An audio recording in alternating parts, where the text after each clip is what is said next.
दोस्तों मेरी एक ऑप्शन की स्ट्रैटेजी है जिसको सिर्फ मैं एक्सपायरी के दिन प्ले करता हूँ। अब एक्सपायरी तो पर डे की रही नहीं, अब सिर्फ थर्सडे की रह गई है निफ्टी की, प्लस फ्राइडे को रह गई है सेंसेक्स की, और 1 महीने के बाद वो भी सेंसेक्स की ट्यूसडे पे शिफ्ट हो जाएगी।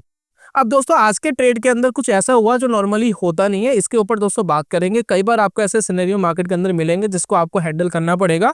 तो अगर आप इस वीडियो को देखते हैं तो आपको इंट्राडे के अंदर ऑप्शन के प्राइस को हैंडल करना थोड़ा सा एक एक्स्ट्रा नॉलेज आपको मिल जाएगी।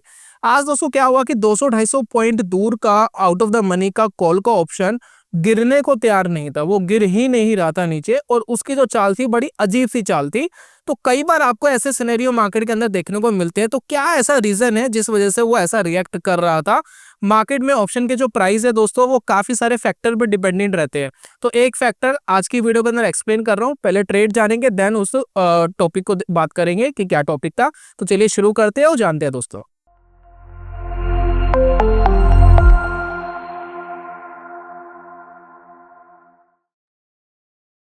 बहुत बहुत स्वागत है आप सभी का ट्रेडिंग चैनल के यूट्यूब चैनल में। मेरा नाम है अनमोल मित्तल। दोस्तों आज का ट्रेड में एक बार एक्सप्लेन कर रहा हूं आपको।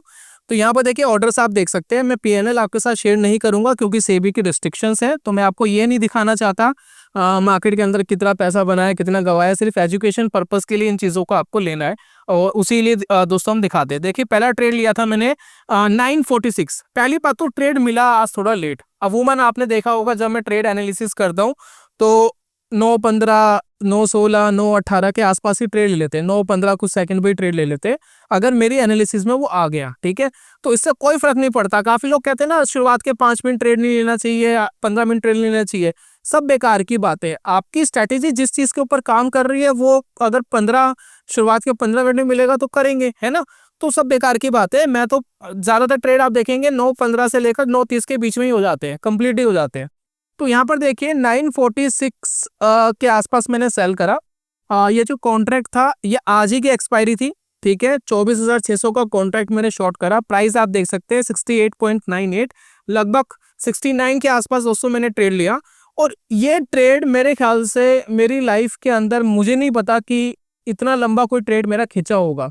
ये देखिए कितना टाइम इसने लगाया, लगभग 2 आवर्स लगाए इसने मुझे ट्रेड को एग्जिट करने में, और मैंने 48.15 पैसे के आसपास इसको कंप्लीट करा। लगभग ये 12 लॉट्स लिए थे शायद मैंने, यस 12 लॉट लिए थे, ठीक है। और उसके बाद ये एक मैंने स्टॉप लॉस का जो ऑर्डर लगा रखा था प्लस मैंने टारगेट का जो ऑर्डर लगा रखा था, दोनों मैंने कैंसिल करे क्योंकि टारगेट मेरा नहीं आ रहा था। टारगेट था मेरा, ये देखिए ये था 34.50 पैसा, लेकिन इसकी चाल इतनी ज्यादा अजीब लग रही थी तो मुझे ऐसा लग रहा था कि एक डिसेंट प्रॉफिट आ रहा है, देन एग्जिट करते हैं। प्लस मेरा जो स्टॉप लॉस होता है उससे ज्यादा प्रॉफिट आ रहा था, तो उसको मैंने दोस्तों एग्जिट करा। तो समझदारी इसी में है कि कभी बिहेव अगर अजीब लगता है, कभी भी ऐसा लगता है ना कि कुछ अनयूजुअल हो रहा है मार्केट के अंदर, तो एग्जिट करना ही बेटर है। रख के करेंगे क्या, क्योंकि जो प्रॉफिट आ रहा है एटलीस्ट उसको तो ग्रैब करे। तो ये दोस्तों था आज का ट्रेड। एक बार मैं चार्ट आपको दिखा रहा हूँ कि चार्ट इसका था क्या। तो एक बार ये देखिए चार्ट, देखिए ये है दोस्तों चार्ट, ठीक है। 5 दिसंबर 24,600 की कॉल है और कॉल को मैंने शॉर्ट करा है। शॉर्ट क्यों करा? क्योंकि मार्केट जा रहा था ऊपर। मार्केट क्या जा रहा था? थोड़ा थोड़ा ऊपर। मैं मार्केट के अंदर कॉन्ट्रा बेट करता हूँ, प्लस मेरी कुछ अपनी ट्रिक है जिसको मैं यूज करता हूँ। तो यहाँ पर मार्केट ऊपर जा रहा था, जैसे ही मुझे हल्की सी यहाँ पर वीकनेस लगी कि यहाँ शायद वीकनेस आ रही है, देन मैंने यहाँ पर शॉर्ट करा ताकि मैं मोमेंटम जो टूट रहा है, जैसे कि देखिए एक मोमेंटम बिल्ड हुआ होगा कॉल का, ये मोमेंटम यहाँ पर ब्रेक करा, ठीक है। जैसे ही मोमेंटम मुझे लगा कि ब्रेक कर रहा है तो इसके आसपास दोस्तों मैंने यहाँ पर शॉर्ट करा ही, देखिए यहाँ कहीं मैंने शॉर्ट करा है और ये लेवल था 68.98 या 69, आप राउंड फिगर भी मान सकते हैं, ठीक है। इसके आसपास दोस्तों मैंने शॉर्ट करा, 12 लॉट्स दोस्तों मैंने यहाँ शॉर्ट करे, ठीक है। अब इसमें देखिए हो क्या रहा है, 12 लॉट मैंने शॉर्ट करे, बहुत धीरे धीरे धीरे धीरे धीरे धीरे गिर रहा है, बहुत धीरे धीरे, कोई खास चाल नहीं है। ये देखिए यहाँ से बहुत स्लोली स्लोली स्लोली गिरा, यहाँ तक टच भी करा, मेरे टारगेट का आसपास आया भी। मेरा टारगेट था यहाँ पर, ठीक है, इसके आसपास आया भी, ट्रिगर नहीं कर रहा था।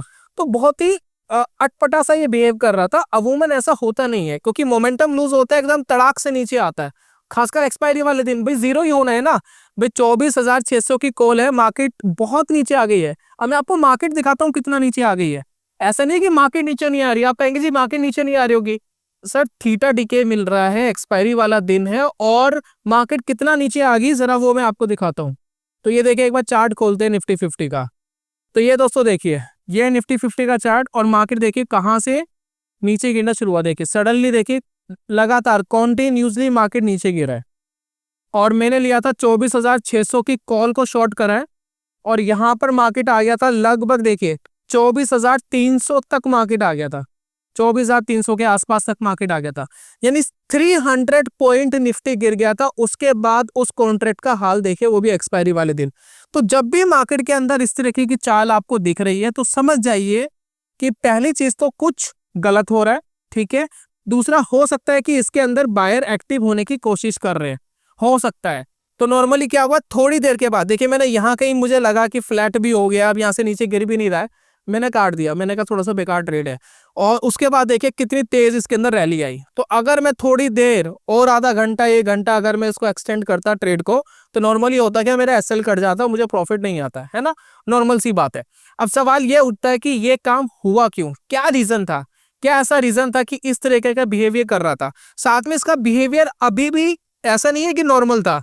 अगर आप इसका बिहेवियर देखोगे ये देखिए कहाँ चला गया, कहाँ चला गया, ये देखिए कहाँ हाई मारा, ये देखिए कितना स्ट्रॉन्ग ऊपर गया, सडनली फिर देखिए बैक मारा, ठीक है, फिर देखिए कहाँ गया ऊपर, ये देखिए फिर कहाँ गया, फिर देखिए कहाँ से नीचे गिरा है, ये देखिए देखिए फिर कहाँ से नीचे गिरा है, फिर एकदम आ गया कहाँ पर लगभग आ गया 10 रुपीज के आसपास, कहाँ ऊपर से 10 रुपीज के आसपास आया और फिर सडनली देखिए 10 रुपीज से वापिस 130 के आसपास 10 गुना। तो मतलब ये इतना ज्यादा 90% गिर रहा है, फिर 1000% भाग रहा है, फिर सडनली नीचे गिर रहा है। तो ये चाल आप देख रहे हैं इसकी। तो ये चाल मार्केट के अंदर क्यों बनी, ये चाल बनने का दोस्तों मार्केट में रीजन होता है वॉलेटिलिटी। अब मैं आपको एक चार्ट दिखा रहा हूं, उस चार्ट को देखने से आपको पता लग जाएगा कि इसने ऐसा बिहेव क्यों करा। क्योंकि मार्केट के अंदर जो ऑप्शंस है ना वो बहुत सारे फैक्टर होते हैं जिसकी वजह से उनके प्राइस वेरी करते हैं। तो जब भी आपको मार्केट के अंदर कुछ इस तरीके की चीज दिखेगी थोड़ा सा आपको अलर्ट हो जाना चाहिए। और ये हमने पहले ही ऑब्जर्व कर लिया था क्योंकि जब ये बिहेव कर रहा था तो उस टाइम हम ऑलरेडी चार्ट देख चुके थे किसका, विक्स का।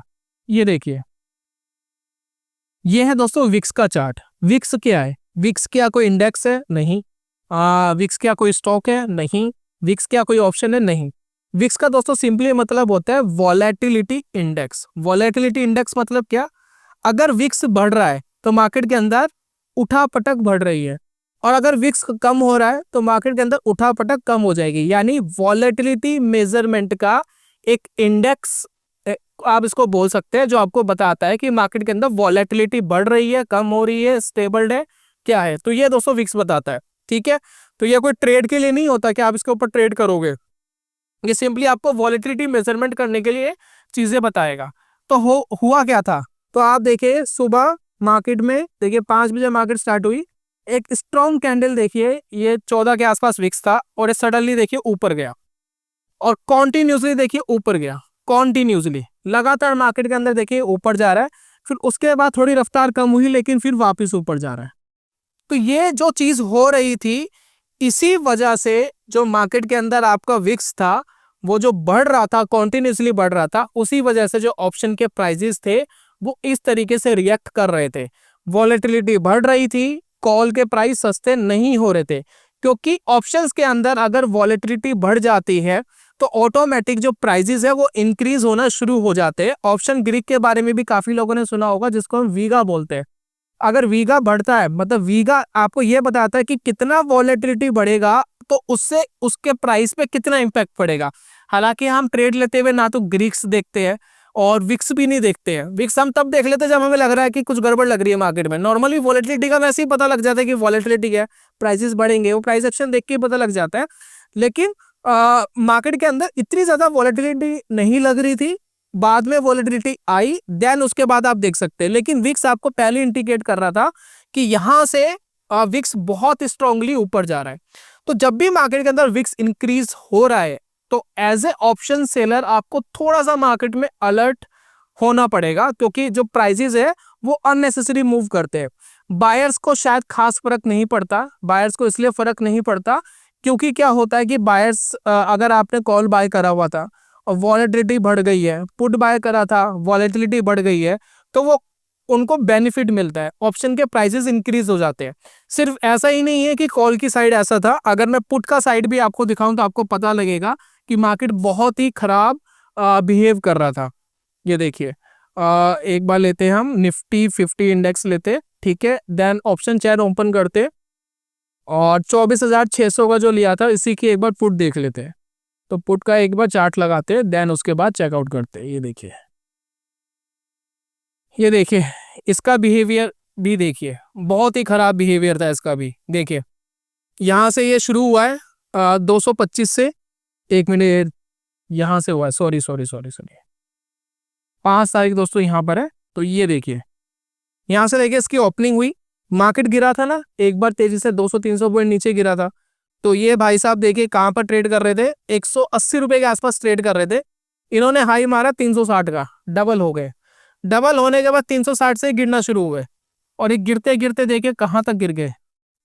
गिरते गिरते देखिए यहाँ गिर गए लगभग 0.5 पैसे के आसपास आ गए, 1-2 रुपए के आसपास आ गया है ना, 1-2 रुपए। लेकिन यही बात खत्म नहीं होती है, ये 2-3 रुपए के आसपास आ तो गया, 2-3-4-5 रुपए के आसपास, फिर इसने 2-3-4-5 रुपए से एक स्पाइक मारा 260 के आसपास।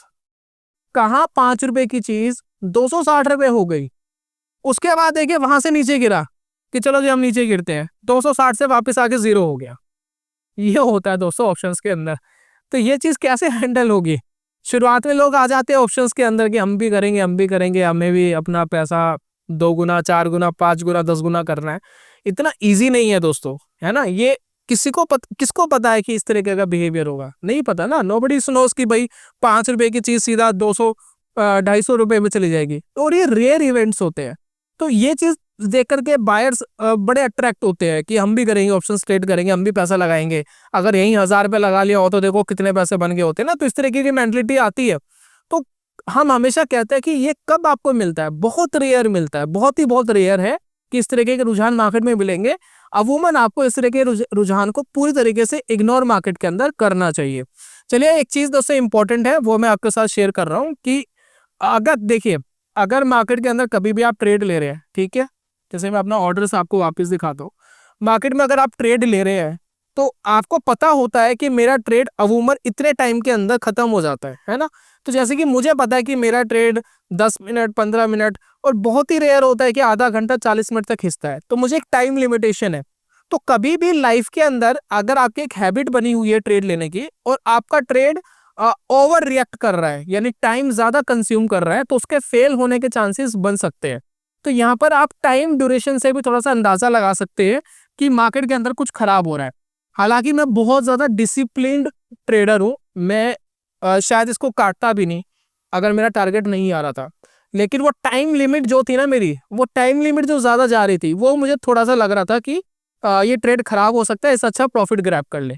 तो इन फ्यूचर अगर कभी भी ऐसा हो कि टाइम ज्यादा लग रहा है और मेरा ट्रेड जिस टाइम पे होना चाहिए, प्रॉफिट लॉस जिस टाइम तक आ जाता है वो नहीं आ पा रहा है, तो समझदारी ये है कि आपको अगर एक डिसेंट प्रॉफिट आ रहा है, ठीक ठाक प्रॉफिट आ रहा है, तो उसको एग्जिट करना ज्यादा बेटर होता है, क्योंकि उसके फेल होने के चांसेस आपके बढ़ जाएंगे, ज्यादा बढ़ जाएंगे। तो इन फ्यूचर कभी भी आपके साथ ऐसा हो तो इस चीज पे आपको जरूर ध्यान रखना है। दूसरी चीज, अगर मार्केट के अंदर आप ऑप्शंस सेल करते हो तो एक बार थोड़ा विक्स देख लिया करो। जैसे कि देखिए मैं यहाँ पर विक्स का चार्ट वापस लगा रहा हूँ, ठीक है, ये देखिए इंडिया विक्स, ये चार्ट देखिए वापस लगा रहा हूँ। आप विक्स के अंदर बहुत अच्छे से टेक्निकल्स यूज कर सकते हो। एक इंडिकेटर लगा लेते, टेक्निकल मूविंग एवरेज लगा लेते हैं दोस्तों, ठीक है ना, मूविंग एवरेज, और ये हम लगा लेते हैं 20 की। तो स्टाइल एंड इनपुट्स 20, 9 की तो बहुत ही छोटी हो जाएगी, ओके 20, ओके। चलिए, तो जैसे कि देखिए मॉर्निंग के टाइम यहाँ से विक्स बढ़ा, मूविंग एवरेज के ऊपर आया और सडनली बहुत तेजी से स्पाइक करा, ऊपर आया। और ये वाला दोस्तों वो पॉइंट था जहां से ये गिरना शुरू हुआ, ठीक है ना। तो अगर ऑप्शन सेलिंग की कोई अपॉर्चुनिटी अगर आपको ढूंढनी थी या आपको ऐसा लग रहा था कि ऑप्शन सेलिंग मुझे प्लान करना है, तो ये वाला पॉइंट अच्छा पॉइंट है, क्योंकि अगर आपके डायरेक्शन में ट्रेड जा रहा होगा तो ऑप्शन के प्राइसेस यहाँ से तेजी से गिरेंगे, तेजी से। अगर आप ऑप्शन सेलर हो, अगर आप ऑप्शन सेलर हो तो यहाँ से ऑप्शन के प्राइसेस कई सारे फैक्टर पे काम करेंगे। पहली बात, थीटा डाउन हो रहा होगा, थीटा डाउन हो रहा है यानी प्रीमियम डिके हो रहा है, साथ में वॉलेटिलिटी डाउन हो रही है तो और तेजी से गिर रहे होंगे वो, है ना। प्लस टाइम कुछ ज्यादा बचा ही नहीं, 2 3 4 5 घंटे का टाइम बचा है, 3:30 बजे मार्केट खत्म ही होनी है, तो जो भी है उसी टाइम में डीके देना है। तो ये दोस्तों आपको हेल्प कर सकता है विक्स में। मैं आपको अभी एक एग्जांपल दिखाऊंगा कि 12 बजे के बाद कॉलर पुट के अंदर बेसिकली हुआ क्या, है ना। तो डीके किस तरीके से हुए हैं वो एक बार कैप्चर करेंगे। तो सबसे पहले हम देख लेते हैं कि 12 बजे के आसपास निफ्टी कितने रुपए पे ट्रेड कर रहा था, तो प्राइसेस क्या थे। तो निफ्टी देखते 12 बजे के आसपास ट्रेड कर रहा था ऑलमोस्ट 24,400 पे, नहीं सॉरी 12 बजे के आसपास से ट्रेड कर रहा था 24,600 के आसपास, है ना। तो 24,600 के आसपास से भी देखिए थोड़ा सा ऊपर गया था। तो 24,600 के आसपास की हम एक बार पुट लगाते हैं कि पुट ने क्या रिएक्ट करा, है ना। तो एक बार पुट लगाते हैं, इससे हमें थोड़ा सा आइडिया मिलेगा। तो 24,600 की पुट ये वाली है ना, ये देखिए। तो 12 बजे के आसपास देखिए विक्स डाउन हुआ और ये भी यहाँ से डाउन होनी शुरू हुई। तो क्या हुआ यहाँ पर देखिए, ये एक ऐसा पॉइंट था जहाँ पर एक बढ़िया ट्रिगर था और इस टाइम में ट्रेड कर रही थी 250 के अप्रॉक्स, और देखिए कितनी तेजी से नीचे गिरी है। विक्स डाउन हो रहा है प्लस वो डिके हो रहा है, ठीक है। और ये 250 वाली चीज विद इन 20 मिनट्स 125 के आसपास आ गई थी, यानी 50% के आसपास का डिके मिल गया था। तो मैं आपको कह रहा था ना कि वॉलेटिलिटी डाउन हो रही है प्लस डिके भी नहीं बचा है, तो तेजी से गिरेंगे जो गिरना है। तो ऑप्शन सेलर के लिए बेस्ट अपॉर्चुनिटी है। ऑप्शन सेलर यहाँ भी कहीं भी ऑप्शन सेल करके अपना स्टॉप लॉस लगा करके बढ़िया प्ले कर सकता है, क्योंकि दोनों उसको बेनिफिट मिल जाएंगे। और विक्स अगर स्टेबल है तब भी ऑप्शन सेलर के फेवर में ही रहता है। अगर विक्स नॉर्मली विक्स क्या करता है, कोई खास मोमेंटम नहीं देता विक्स, वो क्या करता है ऐसे ऐसे ऐसे ऐसे जिगजैग कर रहा होता है, तो तब भी ऑप्शन सेलर के लिए बेनिफिशियल है, कोई प्रॉब्लम नहीं है। लेकिन कभी भी वो अगर एक ट्रेंड पकड़ ले विक्स, तो वेट करो कि कब वो नीचे आ रहा है। जब वो नीचे आ रहा है, कोई इंडिकेटर लगा लो, सुपर ट्रेंड लगा लो, मूविंग एवरेज लगा लो, जो भी एनालिसिस आप करना चाहते हैं कर लो। अगर वो नीचे आ रहा है तो मेक श्योर कि अब ऑप्शन सेलर के लिए डबल बेनिफिट है। एक तो वॉलेटिलिटी का पैसा मिल जाएगा प्लस डीके का भी बेनिफिट मिल जाएगा। स्टॉप लॉस जरूर लगा लेना, क्योंकि ऐसे ट्रेड्स में क्या वॉलेटिलिटी विक्स नीचे आ रहा है, ऐसा मतलब ये नहीं है कि एकदम नीचे आ जाएगा, एकदम मार्केट थम जाएगा। धीरे धीरे करके मार्केट में वॉलेटिलिटी कम होगी, एकदम कम नहीं होती है। जैसे कि आप देखोगे यहाँ से ये भाई साहब उठे हैं ये 2 4 5 रुपए से और सीधा 250 रुपए पे मार गए, है ना। तो वॉलेटिलिटी देखो ना अभी भी थी, विक्स डाउन हो रहा है, वॉलेटिलिटी और नहीं बढ़ रही, तो उसका बेनिफिट तो मिल रहा है, लेकिन वॉलेटिलिटी अभी भी है मार्केट में। फिर सडनली देखिए ना एकदम नीचे भी आ गया, डिके भी जल्दी हो गया। तो ये दोस्तों मार्केट के अंदर चीजें हैं जिसका आप ध्यान रखते हैं तो डेफिनेटली आपको बेनिफिट मिलता है। तो ये था दोस्तों आज की वीडियो के अंदर। उम्मीद करता हूं कि इस तरीके की trade analysis plus market volatility वगैरह सीख करके हमें बहुत कुछ सीखने को मिला है, जो आपको इन फ्यूचर जरूर काम आएगा अगर मार्केट में आप इंट्राडे ट्रेड वगैरह करते हैं। प्लस ऑप्शन सेलर दोस्तों मैं हूँ, ऑप्शन सेलिंग करना ही पसंद करता हूँ मार्केट के अंदर। तो अगर आप भी वैसे ही ट्रेड करना पसंद करते हैं तो डेफिनेटली मेरे हिसाब से आपके लिए बहुत यूजफुल चीज़ है। बाकी आपका क्या कहना, अपनी राय आप जरूर दे सकते हैं कमेंट बॉक्स के अंदर। लास्ट में दोस्तों यही कहना चाहूँगा, मार्केट के अंदर बहुत सारी चीज़ें जिसको हम सीखने की कोशिश कर रहे हैं, तो मेरा आपसे सजेशन ये रहेगा थोड़ा अपने दिमाग को शांत रखें। कुछ बुक्स मैं आपको रिकमेंड करता हूँ, वीडियो में आपको नाम भी आ रहे होंगे। अगर आप इन बुक्स को पढ़ते हैं तो आपकी ट्रेडिंग के अंदर काफ़ी इंप्रूवमेंट हो सकती है। स्ट्रैटेजी से ज़्यादा, सीखने से ज़्यादा, ट्रेड करने से ज़्यादा अपने माइंडसेट को ठीक करना ज़रूरी है। तो ट्रेडिंग इन द जोन एक ऐसी बुक है जो आपके माइंडसेट को बहुत अच्छा कर सकती है। अगर आप इसको पढ़ेंगे, ट्रेडिंग अगर आप करना चाहते हैं तो डेफिनेटली आपको हेल्प करेगी। और उसके बाद दोस्तों अपनी तरफ से हम आपको दे रहे हैं फ्री इंट्राडे ट्रेडिंग के कोर्स। इसमें दोस्तों एक स्ट्रैटेजी मैंने बताई थी जो बैंक निफ्टी में वीकली एक्सपायरी के ऊपर बताई थी, तो ये वीकली एक्सपायरी की जगह मंथली एक्सपायरी पे शिफ्ट कर देना, बाकी सारी चीज़ सेम रहेगी। और अगर आपको एक कोर्स चाहिए, फ्री ऑफ कॉस्ट है, कोई पैसा नहीं देना, छोटा सा काम करना है, चैनल सब्सक्राइब करना है और एक गूगल फॉर्म हमने दिया है डिस्क्रिप्शन एंड कमेंट बॉक्स में, उसको फिल करके भेज दीजिएगा। दोनों चीज़ें आप कर देंगे, आपको कोर्स 2 से 3 दिन के अंदर ईमेल कर दिया जाएगा और आप उसको वॉच करके आराम से एंजॉय कर सकते हैं। तो ये तो दोस्तों आज की वीडियो के अंदर, जल्दी मिलूंगा नेक्स्ट वीडियो में, तब तक के लिए goodbye, god bless you, bye bye दोस्तों।